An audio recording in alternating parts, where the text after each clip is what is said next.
কেমন আছেন সবাই? আজকে আমি আপনাদের সাথে ময়দা পিঠা শেয়ার করব। ময়দা পিঠাটা কয়দিন আগে বানানো হচ্ছে। তো আজকে গুড় আনাইছি। গুড় এনে এটাকে সুন্দর করে জাল দেওয়া হচ্ছে। জাল দিয়ে তারপরে লাল করে এই পিঠাটাকে ভেজে আমরা নামাবো। নামিয়ে তারপরে যে গুড়টা আছে এটা সুন্দর করে ছিটিয়ে সব জায়গায় রাখা হয়। তো এই পিঠাটা অনেক ক্রিস্পি এবং মজা, এক নিমকির মতো লাগে। এর সাথে আবার গুড় দেওয়া হয়, তো মিষ্টি।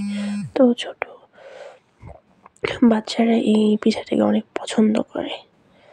তো দেখেন এখানে আস্তে আস্তে করে ভেজে রাখা হইতেছে আর সবগুলোতে গুড় মিশানো হইতেছে। আর এখানে আছে পাতা পিঠা। বাচ্চারা অনেক মজা করে খাইতেছে। তো ওদের অনেক ভালো লাগে এই পিঠাটা। তো এটা আসলে অনেক মজার। যাদের সাথে ভালো লাগে আপনারা শেয়ার করতে পারেন। আমাদের গেস্ট আসছে ঢাকা থেকে, তো ওকে বললাম তুমি সুন্দর করে খেয়ে দেখাও, তোমার বাবার কাছে ভিডিওটা পাঠাবো। তো ও সুন্দর করে খাচ্ছে। আবার দেখা হবে, সেই পর্যন্ত ভালো থাকেন।